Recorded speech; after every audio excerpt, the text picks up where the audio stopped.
নমস্কার বন্ধুরা, আমার নতুন একটা রেসিপিতে সবাইকে স্বাগত। আজকে শেয়ার করব চারাপোনা মাছের দারুণ একটি রেসিপি। যে সমস্ত বন্ধুরা ভাতের পাতে মাছ ছাড়া খেতেই পারেন না, তাদের জন্য আজকের রেসিপিটি একেবারে অনবদ্য।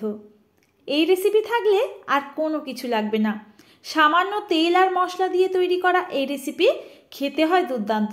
চলুন তাহলে দেখে নেওয়া যাক আজকের রেসিপি। প্রথমে এখানে আমার পরিমাণ মতো নিয়ে নিয়েছি 4 পিস মাছ। এই চারাপোনা মাছ আমি এখানে একটু বড় সাইজের করে ধুয়ে পরিষ্কার করে নিয়েছি। এবার দিয়ে দিচ্ছি স্বাদ মতো লবণ, আর মাছগুলো অবশ্যই করে কেটে নেওয়ার পর ভালো করে ধুয়ে জলটাকে ঝরিয়ে নেবেন। তো দিয়ে দিচ্ছি এখন পরিমাণ মতো হলুদের গুঁড়ো। এখন মাছের গায়ে ভালো করে লবণ আর হলুদটাকে মিশিয়ে নিতে হবে। আর দেখুন মাছগুলো কেটে নেওয়ার সময় একটু মধ্যিখান থেকে এইরকমভাবে একটু চিড়ে নিয়েছি। এতে করে মাছের মধ্যে লবণ হলুদটা খুব ভালোভাবে চলে যাবে। যেহেতু বড় সাইজের মাছগুলো একটু, তাই এইভাবে করে কেটে নেওয়ার চেষ্টা করবেন। যে সমস্ত বন্ধুরা ভাতের পাতে মাছ খেতে ভীষণ পছন্দ করে, আজকের এই রেসিপিটি অনুরোধ রইল একবার ট্রাই করার জন্য। তো দেখুন এখন মাছের গায়ে হলুদ লবণ মাখিয়ে নেওয়া হয়ে গেছে। চলে যাব রান্নার প্রসেসে। প্রথমে গ্যাস ওভেনে কড়াই বসিয়ে দিচ্ছি, আর এর মধ্যে দিয়ে দেব পরিমাণ মতো সর্ষের তেল। আজকের রেসিপিটি দেখলেই বুঝতে পারবেন কতটা কম তেল লাগে এই রেসিপিটি তৈরি করতে। তো এখানে আপনারা যদি চান সাদা তেলেও করতে পারেন। এখন তেলটা দেওয়ার পর দেখুন ভালো করে আমাদের গরম করে নিতে হবে। আর লবণ হলুদ দিয়ে মাখানো মাছগুলোকে আস্তে আস্তে এর মধ্যে দিয়ে ভেজে নেব। আমি গ্যাসের ফ্লেমটা একেবারে লোতে করে ভালো করে ভেজে নেব। যেহেতু পোনা মাছ একটু ভালো করে না ভাজলে রান্নার পর কিন্তু খেতে ভালো লাগে না। তো দেখুন এখন মাছ ভাজা হোক, আমি এই রেসিপির জন্য সামান্য একটা মশলা তৈরি করব, দেখে নিন। মিক্সিং জারের মধ্যে দিয়ে দিচ্ছি 1 চামচ সাদা সর্ষে, আর তার হাফ চামচ দিয়ে দিচ্ছি কালো সর্ষে। সামান্য একটু লবণ দেব। এখন পরিমাণ মতো জল দিয়ে এটার একটা মিহি পেস্ট করব। বন্ধুরা এই রেসিপিটি আপনারা যে সমস্ত বন্ধুরা অসুস্থ আছে বাড়িতে, তাদের জন্য যদি রেসিপিটি তৈরি করেন, এখানে সর্ষের পরিবর্তে কিন্তু জিরে আর ধনে দিয়ে বানাবেন, তাতেও কিন্তু দুর্দান্ত লাগবে এই রেসিপিটি খেতে। তো দেখুন মাছের একটা সাইড আমার ভেজে নেওয়া হয়ে গেছে। এখন আরও একটা সাইডকে আমাদের ভেজে নিতে হবে। আর ভাজা হয়ে গেলে এই মাছগুলোকে তেল থেকে আমরা উঠিয়ে নেব।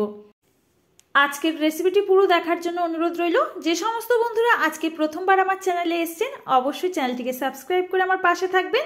আর ফেসবুক পেজ থেকে আজকের রেসিপিটি দেখে থাকলে অবশ্যই পেজটিকে ফলো করে দেবেন। এখন এই তেলের মধ্যে দিয়ে দেব হাফ চামচ 5 ফোড়ন। এখানে আমি 5 ফোড়ন দিয়ে করছি, আপনারা যদি চান এখানে কালো জিরেও ফোড়নে দিতে পারেন। এখানে ফোড়নটাকে কয়েক সেকেন্ড আমরা সুন্দর গন্ধ আসা পর্যন্ত ভেজে নেব। এখন এর মধ্যে দিয়ে দেব একটা মিডিয়াম সাইজের পেঁয়াজ কুচি। পেঁয়াজটাকে দেখুন একেবারে ঝিরিঝিরি করে কেটে নিয়েছি। এখানে যদি চান আপনারা গ্রেটার দিয়ে গ্রেট করেও ব্যবহার করতে পারেন। এবার পেঁয়াজটাকে হালকা করে ভেজে নেব, খুব বেশি লাল করব না।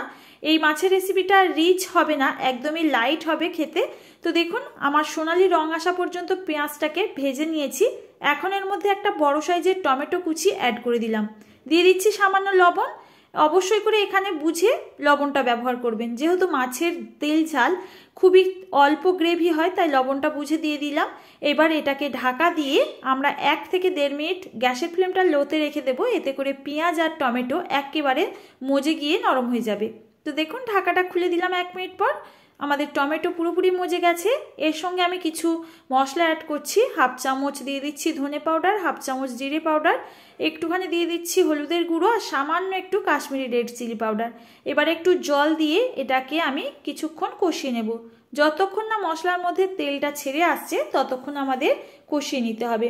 এখন মশলাটা পুরোপুরি রেডি, তেলও ছেড়ে দিয়েছে। এর মধ্যে 1 কাপ পরিমাণে দিয়ে দিলাম জল। জলটা দেওয়ার পর খুব ভালো করে সমস্ত কিছু মিশিয়ে নিচ্ছি। এখন আমি এর মধ্যে আগে থেকে যে সর্ষের পেস্ট রেডি করেছিলাম সেটাকে দিয়ে দিলাম।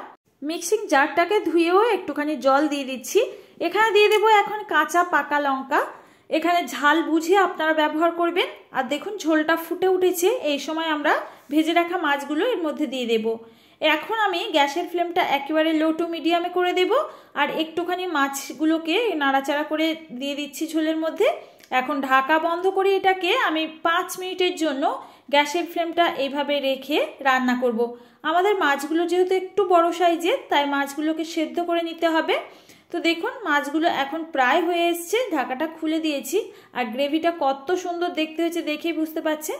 এখন ওপর থেকে একটু ধনেপাতা কুচি দিয়ে দিলাম। সমস্ত কিছু নাড়াচাড়া করে মিশিয়ে নিয়ে ওপর থেকে একটুখানি যদি পারেন আপনারা কাঁচা সর্ষের তেল ছড়িয়ে পরিবেশন করুন। আজকের রেসিপিটি কেমন হয়েছে অবশ্যই আমাকে কমেন্ট করে জানাবেন। ভালো লাগলে বাড়িতে একবার ট্রাই করার জন্য অনুরোধ রইল। রেসিপিটি ভালো লেগে থাকলে আপনাদের কাছে অনুরোধ রইল ফ্রেন্ড আর ফ্যামিলির কাছে শেয়ার করার জন্য। আজ আসি বন্ধুরা, দেখা হবে অন্য কোনো দিন। ভালো থাকবেন, নমস্কার।